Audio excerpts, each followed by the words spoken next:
bom dia, boa tarde, boa noite. Não sei qual é o horário que vocês vão estar assistindo a essa gravação. Espero que estejam todos bem em casa, em quarentena, se cuidando e estudando bastante.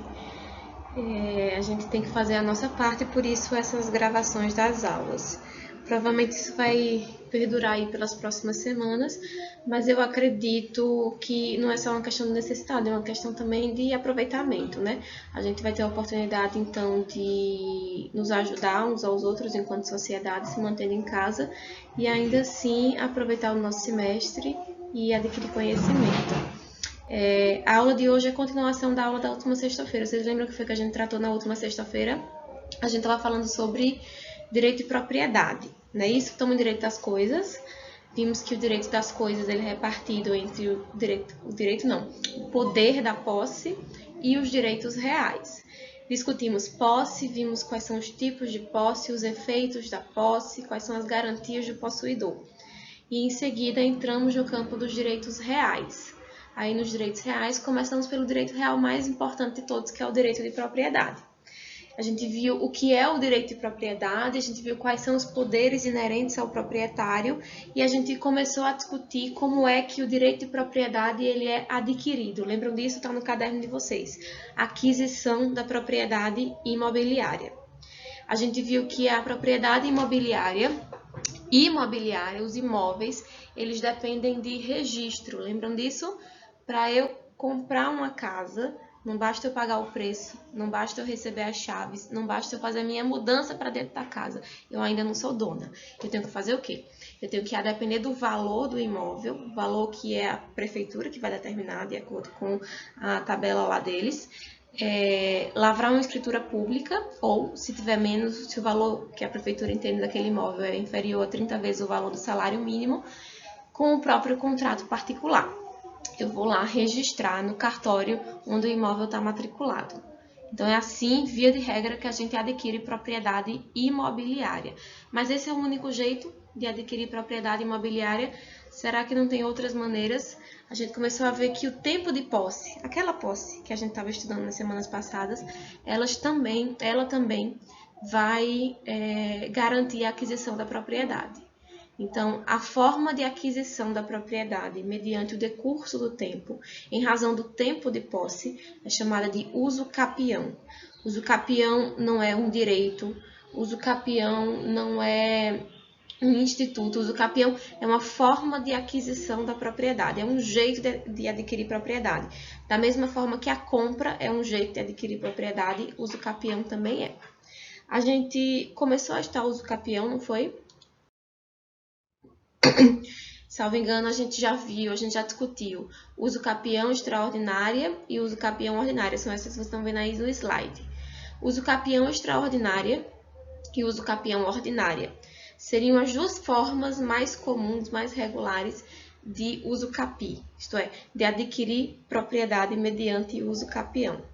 Uso capião extraordinária é aquela forma de aquisição da propriedade por tempo de posse, mas aquela posse que a rigor não seria a posse ideal, é a posse de má-fé, a posse em que o possuidor sabe que ali está tomando posse de algo que ele não poderia tomar. Isto é, ele sabe que está lesionando, que está prejudicando o patrimônio de terceiro.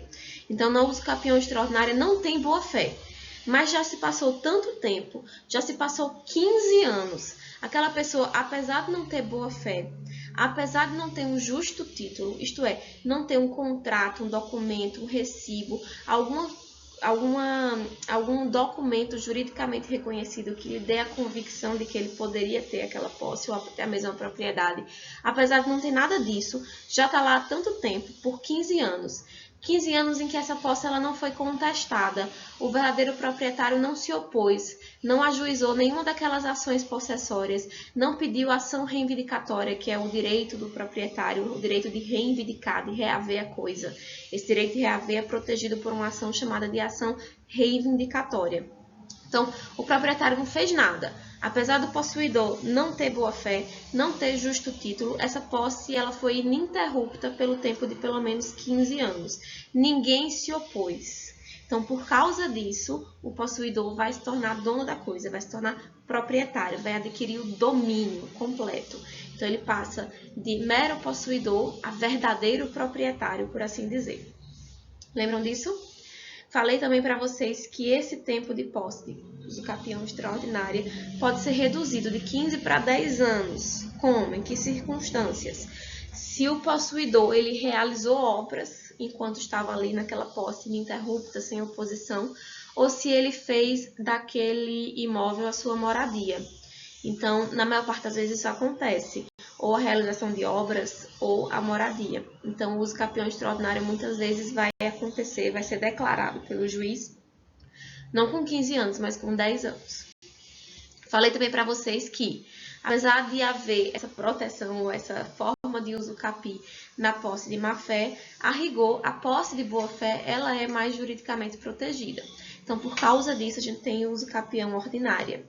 No uso capião ordinária, a gente tem 10 anos de posse ininterrupta, sem oposição, isto é, o possuidor esteve ali durante 10 anos. Ele não teve posse 5 anos, depois se mudou para outro lugar, ficou 2 anos fora, depois voltou mais 5 anos. É ininterrupto, ele esteve lá por 10 anos ininterruptos, 10 anos seguidos.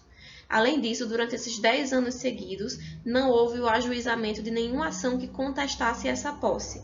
Por isso a gente diz que é sem oposição. Sem oposição por quê? Porque o antigo possuidor não ajuizou a ação possessória, não pediu de volta a posse. Porque o verdadeiro proprietário não ajuizou a ação reivindicatória ou ação de emissão na posse. Ninguém contestou aquela posse. Então, ela foi sem oposição. E se ela perdurou durante 10 anos sem nenhum intervalo, ela é ininterrupta. Tá claro os termos para todo mundo? Qualquer dúvida, vocês podem tirar comigo, mandar mensagem, certo? Só que no uso capião ordinária, apesar de haver da posse ininterrupta, sem oposição, há também outras circunstâncias que vão proteger esse possuidor. A posse ela está com boa-fé, é uma posse de boa-fé, quer dizer que esse possuidor ele tem a convicção, ele acredita que ele deve manter essa posse. Ele se considera proprietário, porque digamos que ele tem um justo título. Ele tem, digamos, um contrato de compra e venda, só que ele não sabe, mas o vendedor não era o verdadeiro proprietário. Digamos que ele foi enganado, ele foi vítima de um estelionato. Então, ele não sabe, a posse é de boa fé. Ele tem um justo título, ele tem um contrato que ele pode esfregar na cara de quem quiser contestar a posse dele, que vai dizer que, olha, eu sou proprietário, porque está aqui o meu contrato, está aqui da minha escritura pública. Ele não é, mas ele acredita ser. Então, existe boa-fé, existe justo título, a posse foi ininterrupta, sem oposição. Se ela se acumular por 10 anos, esse possuidor ele vai se tornar proprietário por uso capião. Vejam que o possuidor que acumular cada um desses requisitos, ele vai ter direito de ajuizar uma ação, que é a ação de uso capião. Nessa ação de uso capião, o trabalho do juiz é verificar se os requisitos eles realmente estão presentes na realidade fática, se não são uma mera alegação. Mas se o juiz entender que realmente o autor da ação de uso capião ele tem todos os requisitos para uso capi, o juiz vai declarar a propriedade. A sentença de uso capião ela é meramente declaratória, ela não é constitutiva. O que é que significa isso? Vocês já aprenderam isso em processo civil. Ele vai declarar, quer dizer que o direito já existe. O direito existe no minuto, no segundo que o possuidor conseguiu acumular os requisitos. Isto é, o tempo de posse ininterrupta, sem oposição, com boa-fé e justo título. No minuto, ele só precisa de um reconhecimento oficial, formal. Por quê? Com esse reconhecimento dado pela sentença do juiz, que diz que ele realmente é o proprietário por uso capião, ele consegue registrar o imóvel no nome dele. Ele não precisa mais nem de escritura pública, nem de contrato particular. A sentença de uso capião substitui a escritura pública e vai alterar o registro lá no cartório onde o imóvel está matriculado. Então, o possuidor que adquire a propriedade por uso capião, ele vai ter essa sentença de uso capião e ele vai registrar lá no cartório. Vai pagar aquelas mesmas taxas que o comprador do imóvel tem que pagar lá. ITBI, enfim, tudo aquilo mais. Ok? Lembrando também que o uso capião ordinária vai ter o tempo reduzido. De 10 passa para 5 anos. Se o possuidor ele adquiriu esse imóvel onerosamente, digamos que ele comprou, mas ele comprou vítima de fraude, o vendedor não era o verdadeiro proprietário. enfim. Mas se ele gastou dinheiro para manter aquela posse, ele vai ter esse tempo reduzido. Além disso, se ele realizou obras e se ele estabeleceu a moradia lá, que geralmente é o que acontece. Então, é muito comum a gente ter uso capião ordinária com prazo de 5 e não de 10 anos. Mas tem outras formas de uso capi. Tem outras formas de uso capião. A gente tem, por exemplo, uso capião rural e uso capião urbana, que estão aí no slide para vocês os requisitos. No uso capião rural, a gente tem um imóvel rural, tem que estar em área rural e tem que ser inferior, o tamanho dele tem que ser menor do que 50 hectares.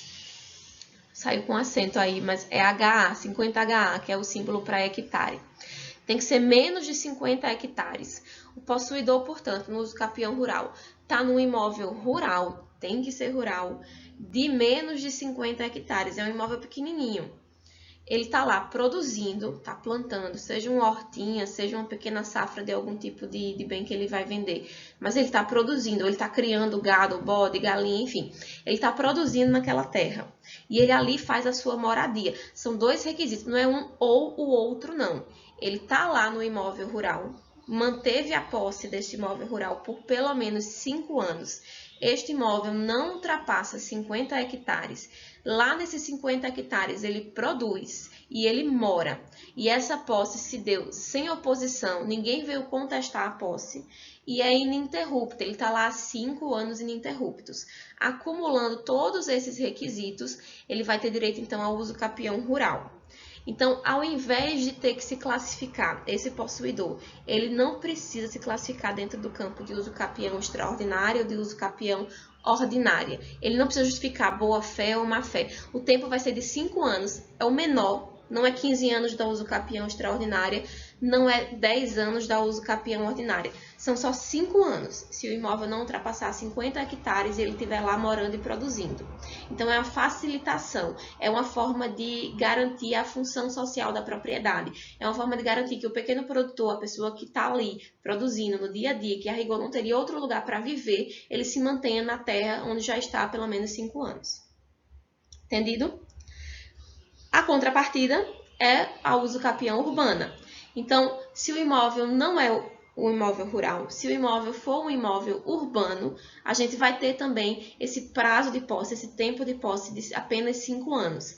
Essa pessoa que está num pequeno imóvel urbano, o terreno não pode ultrapassar 250 metros quadrados.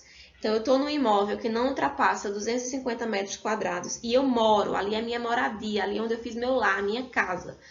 Se eu estou nesse imóvel urbano há 5 anos, ele não ultrapassa 250 metros quadrados, ali eu fiz minha moradia, eu estou ali sem oposição, ninguém veio contestar, ninguém veio querer tomar de volta, e é ininterrupto, 5 anos e eu não saí dali, eu não abri mão desta posse durante esse tempo de 5 anos. Então, nesse caso, eu tenho uso capião urbana. Eu não preciso, esse possuidor, ele não precisa tentar classificar se a posse é de boa fé, se a posse é de má fé. Ele não precisa entrar naqueles requisitos de uso capião ordinária ou extraordinária, que seria a regra geral, porque existe uma regra excepcional. Se o imóvel rural é até 250 metros quadrados, a posse é ininterrupta, sem oposição, se deu por 5 anos e ali o possuidor faz sua moradia, ele tem o direito ao uso capi em apenas 5 anos. Todo mundo entende isso? Tem mais forma de uso capião, mas eu vou interromper esse vídeo agora, porque para subir para o YouTube eu vou fazer em 3 partes essa aula. Então, a gente vai para o próximo vídeo a partir de agora.